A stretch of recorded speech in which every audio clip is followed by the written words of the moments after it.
When I was a teenager, I would dream that I had killed somebody and I had to hide the body. And then I would wake up feeling that I had actually killed someone. I feeling very remorseful and, oh my God, what did I do? And then just realizing, oh, it was just a dream. But I had that dream several times. And then eventually I realized that that dream was my guilt for being gay. What's good?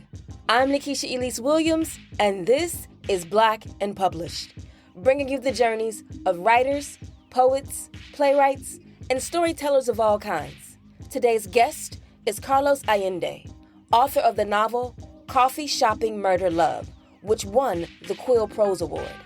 In the novel, the cast of characters are all rude, offensive, and only casually racist. Interactions and experiences Carlos ripped right out of his own life. Somebody I was working for, a client, asked me my opinion about a Mexican worker. And he said, well, I don't know if I should let him go and hire a white guy instead.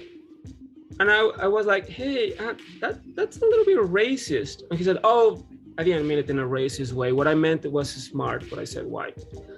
And I was like, what? Born and raised in Mexico City, Carlos has a master's degree and PhD in psychology. He moved to the States in 2009 and now lives with his husband in their own little bubble in Santa Monica. But that doesn't mean he isn't aware of the issues in the world. Carlos opens up about how he captures the essence of those controversies by creating horrible characters. What kept him going after receiving 100+ rejections? And the two biggest regrets of his writing career. Carlos shares his story when Black and Published continues.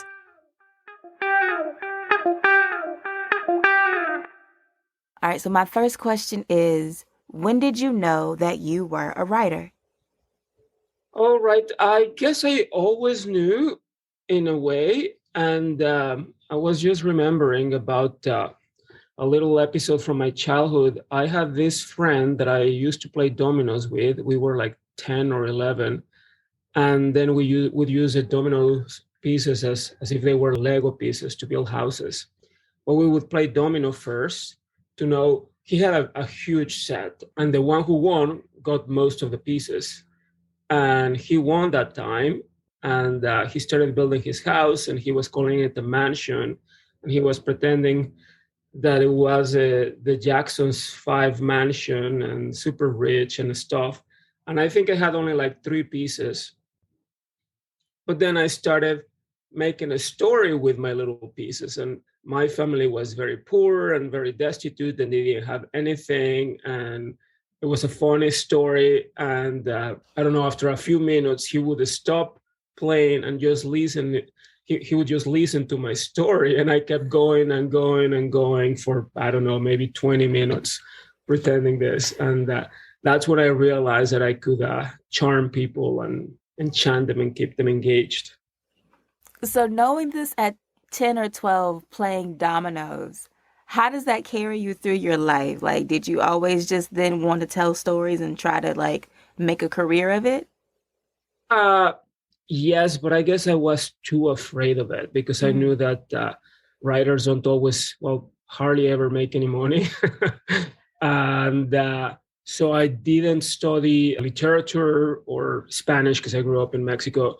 And my background is in economics, and then I have a master's in management. Eventually, I studied psychology, but I was always trying to get a secure day job, secure money, and try to write on my free time. And I was too afraid. I think it would have been better for me if I took the risk. I know a lot of people that went to college, they studied English or literature, and they have a good paying jobs. And I guess if you study what is your true passion, you would always find a way to make money.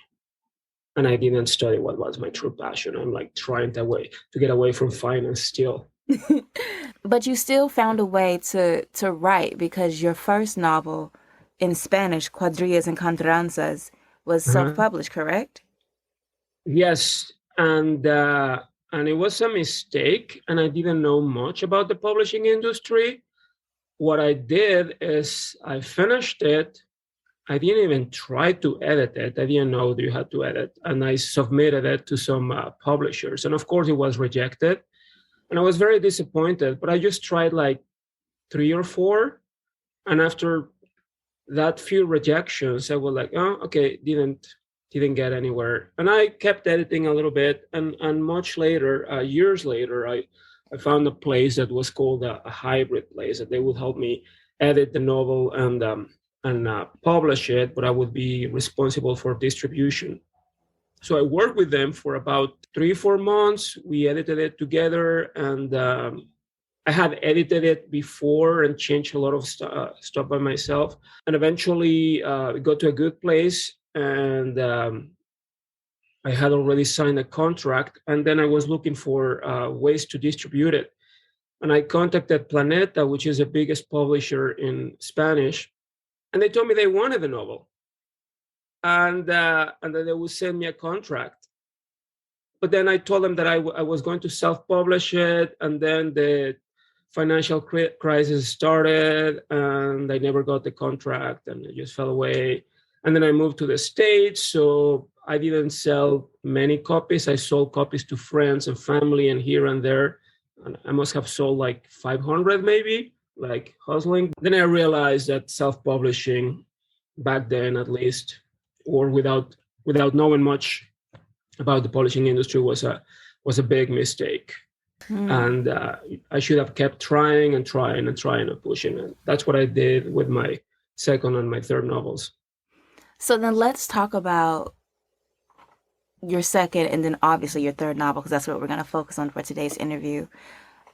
Publishing is often considered a very mystical, opaque kind of industry. Not many people know how to get into it. Even when you know how to get into it, you still don't know how to get into it. And then you had coming to the States and maybe not so much a language barrier, but just a culture barrier in getting into the industry here. So how did you eventually break into publishing to get your second and third novels out into the world? Well, I had a language barrier a little bit, but I didn't want to acknowledge it. I thought my English was perfect, and when I gave friends a draft of my first novel to when I was just starting to my second novel, sorry, my first one in English, I would ask friends to read it and give me their opinion. They would tell me like, well, it's full of grammatical mistakes, but some of them are cute, and I was really offended. But and I would just kept trying. And I found an editor that I paid myself for the first one, and actually 2 editors. I worked with one first and then with another one because I wanted their opinion. I realized with my first novel the how useful it was to have an editor. And it took me about 5 years.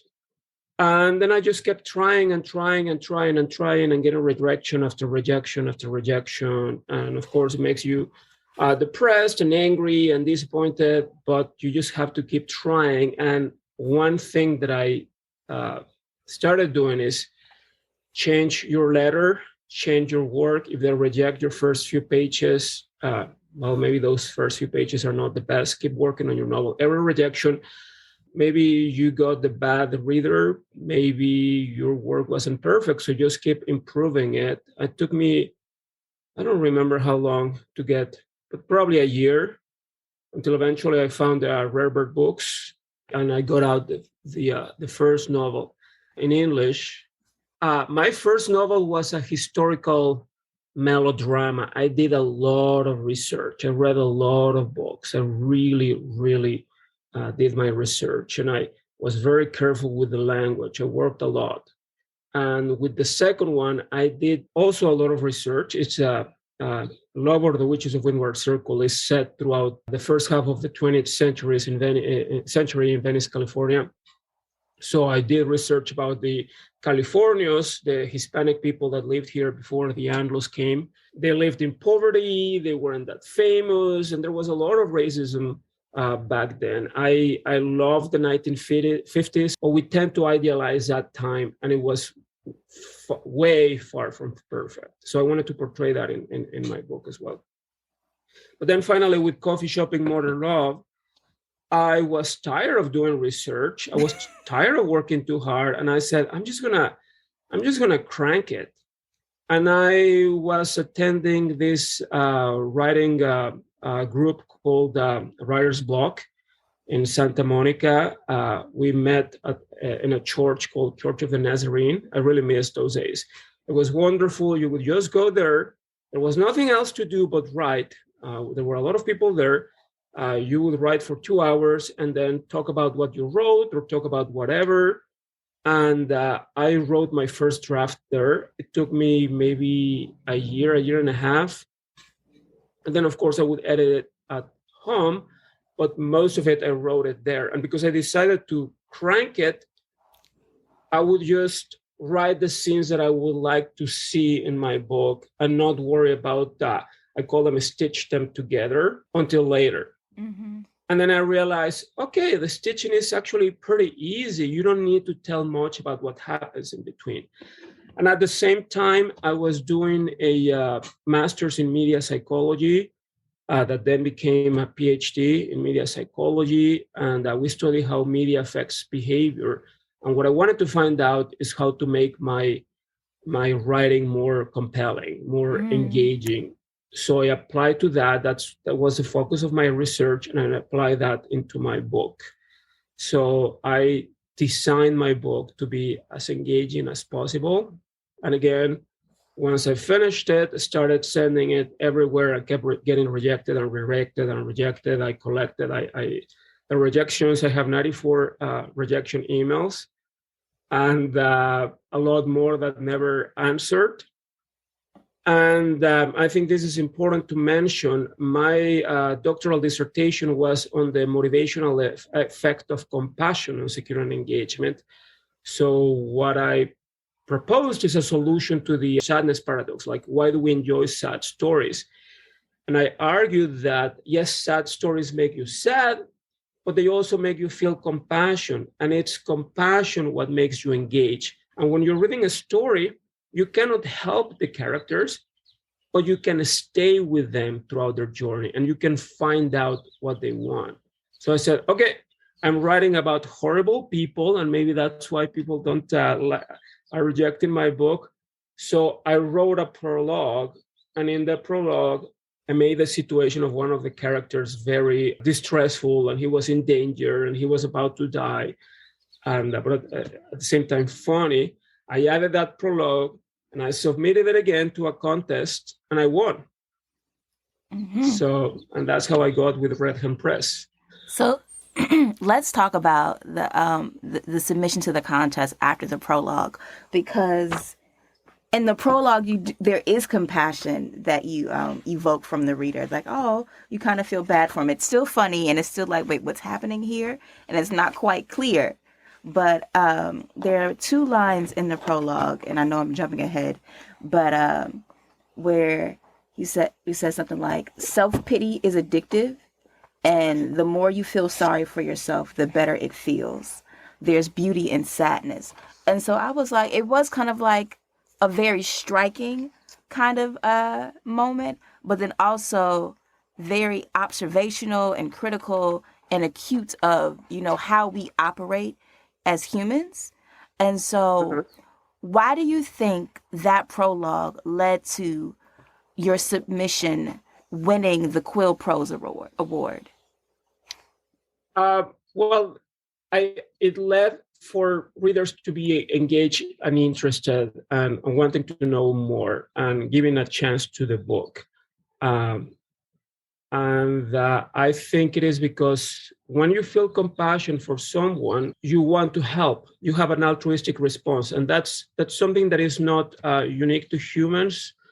It's we share it with all social animals. When you feel compassion, what it does is not exactly clear what happens inside your brain, but you release oxytocin and you release dopamine. When you feel compassion or when you feel love for someone, the oxytocin reduces that stress and makes you want to be closer. And we crave that feeling. So with that said, and evoking that compassion for your reader and then winning the award, how did you feel winning the award and then winning publication with Red Hen Press once you made that change to your novel? It was very exciting. It was something that I was waiting for a long time. I love them. I mean, Red Hand Press, they have been so wonderful. Like, it has been such a beautiful experience with them. So helpful, so approachable, and it's lovely that they chose to make my book hardback. So I felt pretty good. I was singing when I knew. Yeah, I remember when I called that call, and I made a little song, and I was singing it when my husband came back, and I told him, and we were singing together. It was a lot of fun. All right, so let's get to the book, Coffee Shopping Murder Love. If you could read something from it, and then we'll talk about the book and these people that you've created. All right. Well, I gotta say first a little warning. These are people that are funny, funny enough that you want to join them in the ride, but they're also horrible people, and that was Yes. part of it. That was part of my challenge. I wanted to make the reader empathize for horrible people and root for them, but at the same time, never forget that they're That they're horrible horrible people. people. Yeah, I got you. All right, Black and Published family, it's time for the reading. So, who are the horrible people in Carlos Allende's novel, Coffee Shopping Murder Love? Well, it follows two gay men, Charlie and Jignesh, from their first date to becoming frenemies to casual lovers to actual friends in the midst of an accidental murder spree. And if that weren't enough, the two finesse themselves into an interior design gig for a multimillionaire that takes them to Mexico with the dead bodies as more corpses keep piling up. Here's Carlos. So this is a part I cannot make a southern accent, but this is supposed to be with a southern accent and with a horrible voice. I'm gonna try, but I'm gonna fail, but I'm gonna still try it. This is Charlie talking. Friday, I closed yet another week without having a single sale, and Tunisia had to let me go. I did like Julianne Moore in Safe and started sobbing quietly. Poor Tunisia. She's an excellent boss and an awfully inspiring person, but she doesn't know what to do when white people start crying. She got all mortified like that one time with that irresponsible med addict. What's her face? Some trashy suburban name like Kimberly or Peggy. Started crying too because Tunisia wouldn't approve an advance on her commissions. Kimberly had terrible skin, but her hair color was just gorgeous. And it was her natural color, I imagine. You wouldn't think that a drug addict driving a 1987 Crown Victoria full of 10 years of fast food wrappers would spend her hard earned commissions on hair coloring, would you? Not when her teeth and skin were what needed attention. Anyway, Tunisia is such a great supervisor. She's always super considerate. She has a bright future ahead within the company. The last thing I wanted to do was to make her feel uncomfortable. After a minute, I brushed away my tears, took a deep breath, and said, "Thank you for everything, Tunisia," and that I would just go empty my desk and leave. When I reached the door, all the repressed emotions came out at once, however. I thought he was a man I would spend the rest of my life with. I think I bawled at one point. But he kills people. Thank God that Tunisia couldn't understand what I was saying. She called Charisse to bring me a glass of water when I calmed down. I promised Tunisia I would do better if she just gave me another chance. I even knelt down and attempted to kiss her feet.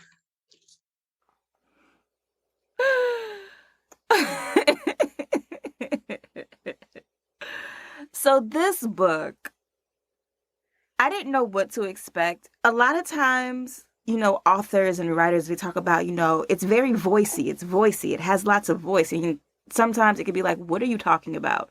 When I read this book, I was like, this has all the voice. Like, I immediately knew what that meant. It was brash. It was rude. It was offensive. It was racist. It was all of these things. And I was like, one, how did you come up with this story?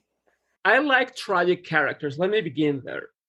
So growing up, we always had books in my house, but we didn't have children books. Mm. So the first book I ever read, the full book, it was Anna Frank's diary, which I was 7, and my sister was reading it in high school or middle school, and my mother had a lot of romantic novels from Philippa Carr, and then I read the classics. I never read children books, so I always had a flair for drama. I thought that life had to be miserable to be interesting and important and all that. And I didn't understand Anna Frank when I read it, but later I have reread it again, and it's a very good book, and it's actually a very positive book because she was a very positive person. Anyhow, one of my favorite writers is Balzac, and he writes about horrible people too. Mm. And I think that I wouldn't call it a problem, but a tendency that could be problematic in pop culture and literature is the superabundance of heroes, or our preference for nice, beautiful, perfect people in stories, especially in American pop culture. And I feel that when you always identify with the good people, you come to think of yourself as good, and we're all inherently good. But I don't believe in the world as good and bad.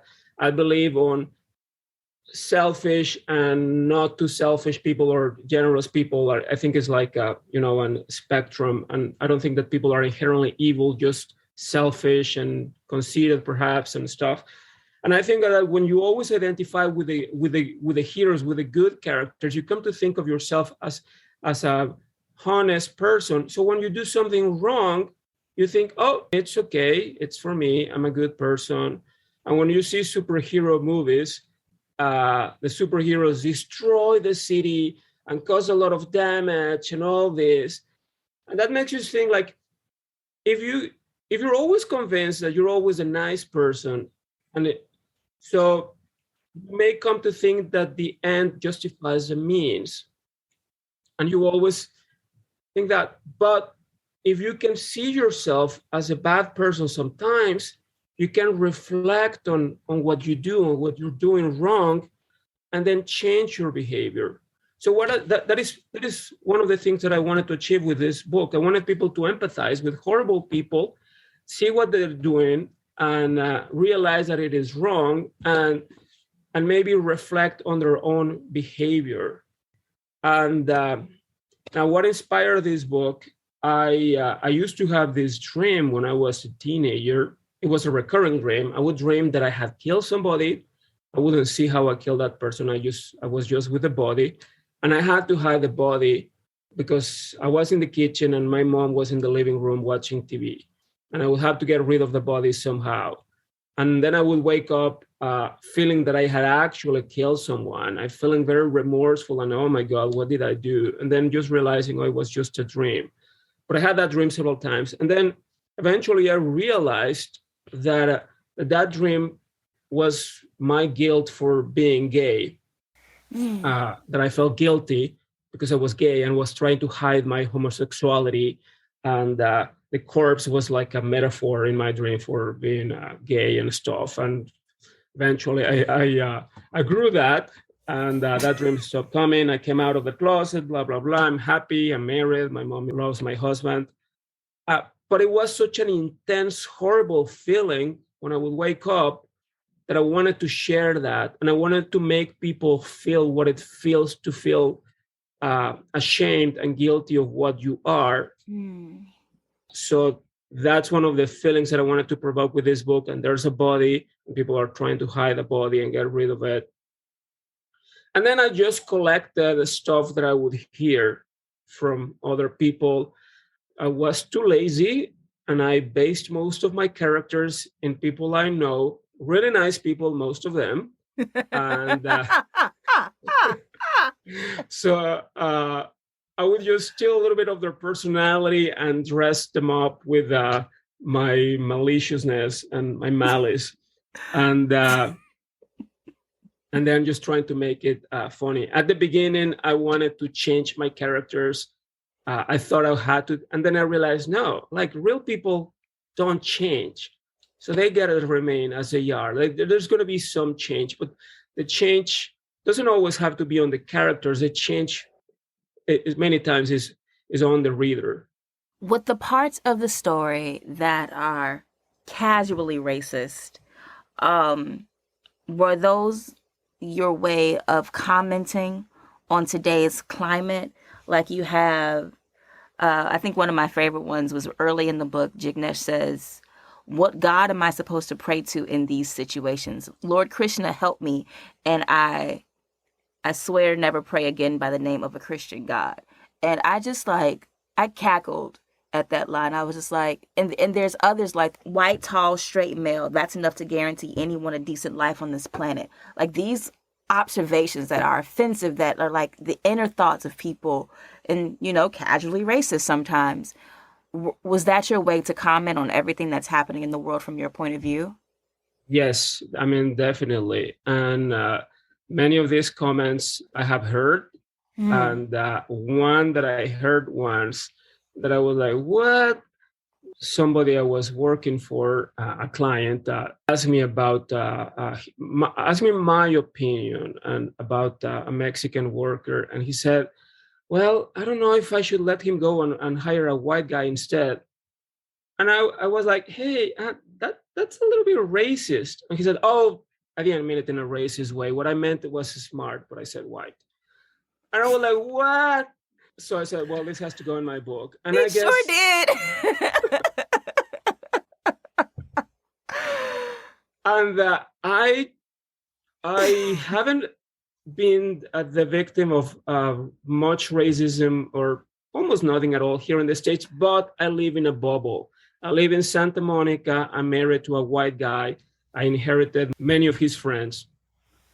But I realize what's happening in the world. Sometimes I joke and say that Twitter woke me, or because I see what people go through, and I was like, oh my God, I live in such a small bubble, but I'm aware of it, and then that's part of what I studied in my class, and we are still very, very, very extremely segregated in this country. You don't have meaningful interactions with people from other ethnicities or other races. Even here in LA, there are so many languages, and you're aware of the Armenians or the Persians and stuff, but you don't know many of them. There's a place called Koreatown in here. A lot of Koreans live there, and yes, I know a lot of Koreans, but we're not really that in touch with each other. So we still have a way to go, and we have all these weird, wrong misconceptions about race, and but I wanted to address them, and I didn't want to scold people or preach to people. I just wanted to put them there so people realize the things they say, the things they think, and so they would see it and reflect on that without being preachy. Yeah, I definitely saw that, because I was like the first few times I laughed and I was like, this is not really funny, but this is very accurate. And so then I was like, there has to be a point here. I think one of my favorite at the end, well, not in the end, toward the middle, it's Charlie says, the government should send me a monthly stipend to compensate me for all of my suffering. Where if once people get to know Charlie, it's like, you're the cause of all of your suffering. Was that kind of your reflection of, in part, your bubble, and how those who have the most privilege portray themselves as being the most victimized? Yes, and we many times we don't realize of our own privilege, and we feel victimized, and yeah, that's something that Charlie's definitely not taking advantage of his privilege in the way he should, or he is in a way, but he doesn't realize he's taking advantage of that privilege, and says all this. He says pretty much that he thinking of all these Black and Latinx people that get checks from and that's things that people say, and you're like, what are you talking about? And people, I mean, people love to say that, oh, if you're poor, it's because you want to, because you don't work enough and stuff, and they don't realize like poverty is, it traps you. It's a trap, and it's hard to escape that, and uh, it's easy to say all those horrible comments without realizing where you are. And that, yes, that's why I wanted to point it out. It's funny, but at the same time, I wanted to make people realize that they're wrong when they think that. And talking about poverty, it makes me think about how many references there are to money in this book in direct and indirect ways, and materialism and consumerism. And it just struck me, as I was looking at the book cover, it's like Pandora's box, and then the words come out: coffee, shopping, murder, love. But then I feel like the one that's missing is money, especially with the way that it ends. What role does money and finance, especially with your background, play for you in this book and in your own life?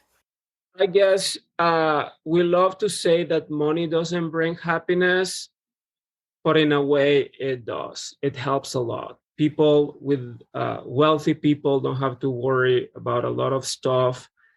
It gives you education, it gives you comfort, it makes you healthy, it allows you to eat better, to work out, to travel, to educate yourself. So money is a good advantage, and we have a society that is very unequal, and at the same time we're obsessed with money. So I guess money has always been a concern in my life. I was too afraid to study literature, and I wanted to make some money. And I'm always a little bit worried, especially when we're living in a rat race. You want to put money for retirement. You want to be able to do that, especially when you live in New York, I live in LA, how expensive things are, how much we pay on rent, etc. So we're always, money is constantly in your head, and as a way to improve your life. And then also there are many, I have met people that are so greedy, and that they already have money and they want more and more and more. And I think that's something that could happen to all of us.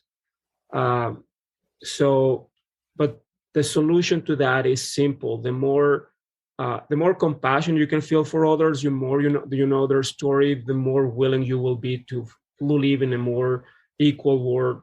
So yeah, money is a big concern. Getting money, being rich, going up in society, because that's one of our main motivations. We want to uh, grow, climb up in the social hierarchy, and money is one way to do that. So I'm not saying that we should do horrible things for money.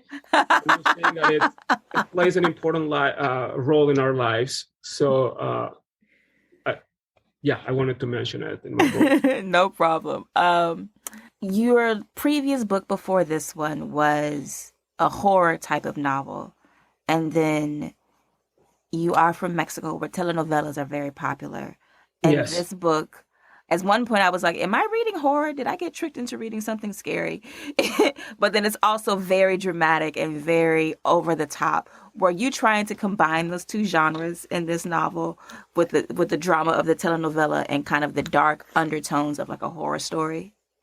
Um, Horror, probably not, or at least not consciously. Drama, yes. Yes, I think that's what calls attention to us. We are wired to pay more attention to negative events. So I always I teach a class on storytelling, and I tell my students, like, you should always focus on negative events, because that's what makes people engage with your story. So, and telenovelas are so over the top and dramatic and campy sometimes, and so yeah, that's what I wanted to get. So I wanted to make people uncomfortable, Yes. but not scared. And I think that's part of what engages us with the story. If we don't make people uncomfortable, but at the same time tell them you're only gonna resolve that discomfort by continuing with the story, then they're not gonna engage. You have to find the narrow area where not too much discomfort, but at least some discomfort. And I love horrible people. I think that's part of the reason why is because as a gay man growing up, you always saw the villain being a little bit gay, especially on Disney movies. And I mean, Ursula from The Little Mermaid is based on Divine, inspired by Divine. And you see the, what is the name? Prince John from Robin Hood, and all these very campy, very gay villains from, I mean, Scar from The Lion's King and stuff. They're very gay. And then because I grew up in the 20th century, and I mean, things have changed a lot. So you used to feel like you were the bad guy, the villain, and stuff. So you identified with these people, and then you wanted to tell their story. You wanted to tell the part of the bad guy, explain why are they bad and stuff. Yeah. All right. So I want to move to a speed round and a little game before I let you go for your morning. So, what is your favorite book? I would say two of Balzac would be Cousin Bette and Cousin Pons. Mm-hmm. They're also about horrible people. But Balzac is dead. Alive writers, Elena Ferrante, definitely. My Brilliant Friend, the four Neapolitan novels. I strongly recommend them. I'm obsessed with them. And also Susan Jane Gilman. She is so positive, so funny, so lovable. I feel as if she were my best friend. So there are a lot of pop culture references in this novel. What is your favorite movie? Howard's End from the 80s. I just love that movie. Who is your favorite artist? Max Richter, Philip Glass. I love modern composers. What do you think is the best book to movie or TV adaptation?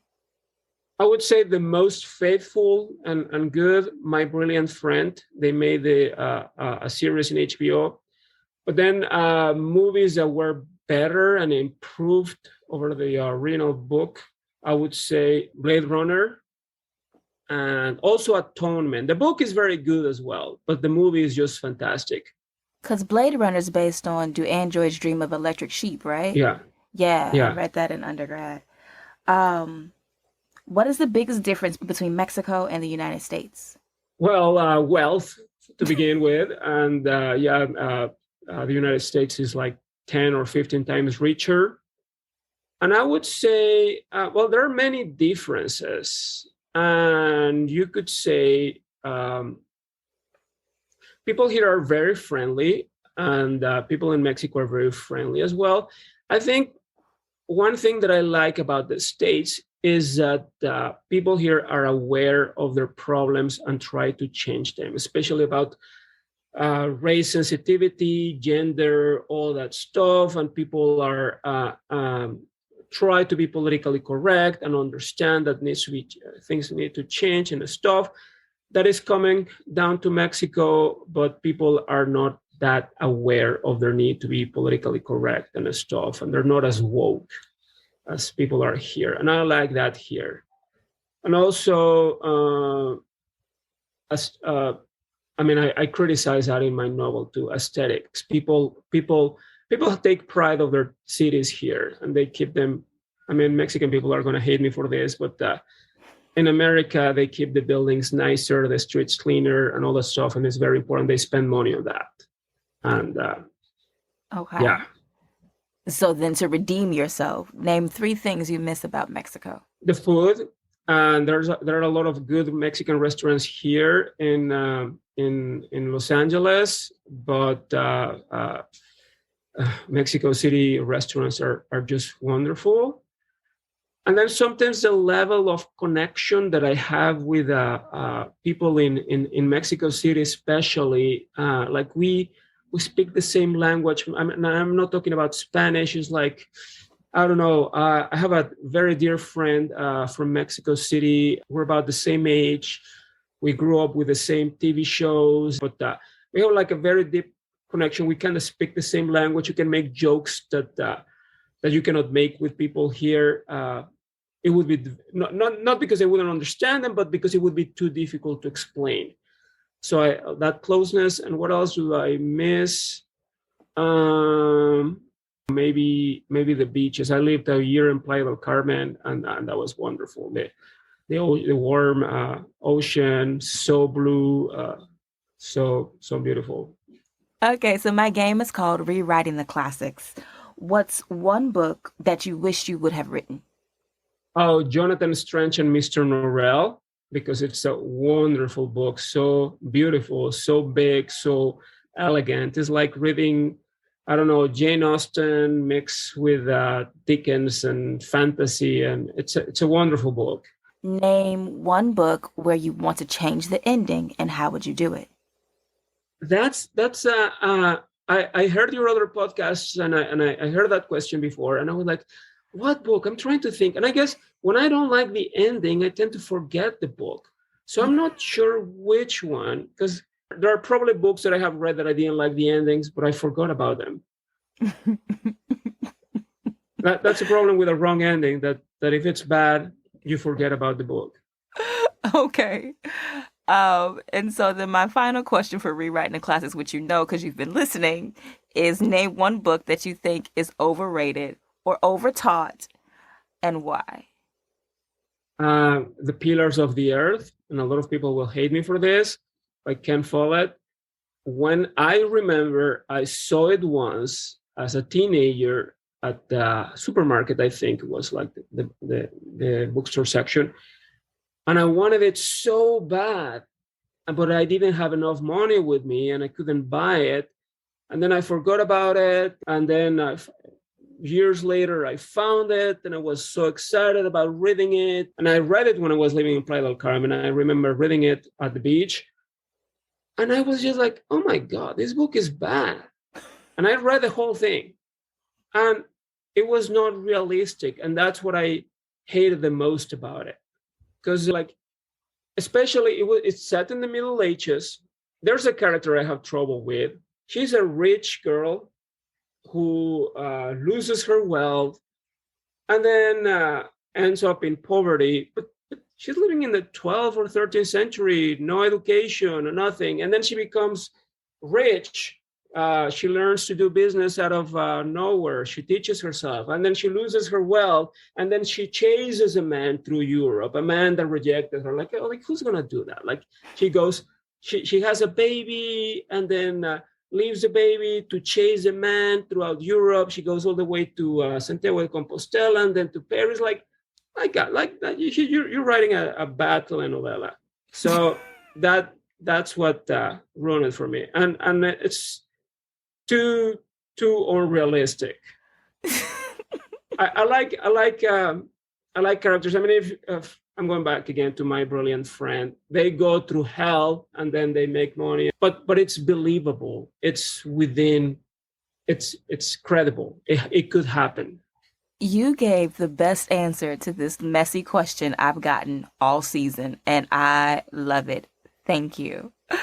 All right, so Thank you. my final questions for you today is, one, what's next for you? Because after reading Coffee Shopping Murder Love, I want to know what you're working on. I'm working on something very difficult that will require a lot of study, but I want to do it. I'm writing the story of a little gay guy who I think will be transgender. I'm not. I'm working on it, but I'm not transgender, and I'm trying to understand more. And he wants to learn magic to solve his problems. So it is kind of my response to the J.K. Rowling controversy and Harry Potter. So I want to tell this story from a little gay guy that wants to become a woman.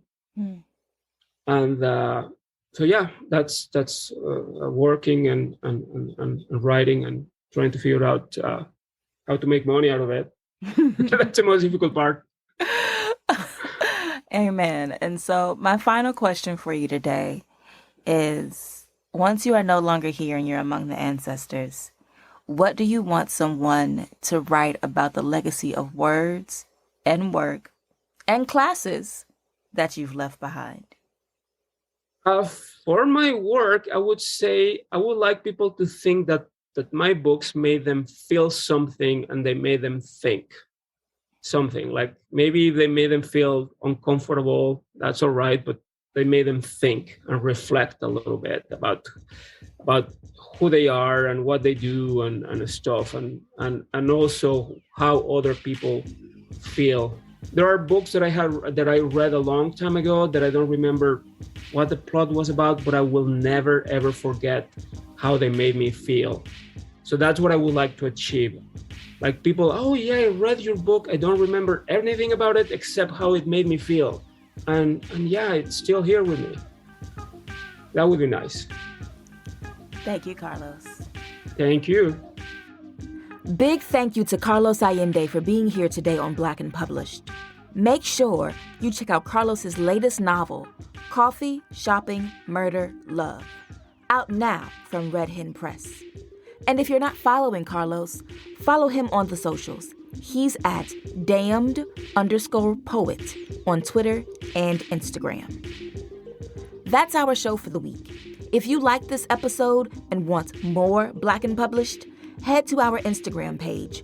It's at Black and Published, and that's BLK and Published. There, I've posted a bonus clip from my interview with Carlos about how he says he cranked this novel in comparison to his first two. Make sure you check it out and let me know what you think in the comments. I'll holla at y'all next week when our guest will be Zakiya Delilah Harris, author of the novel The Other Black Girl. Until then, peace.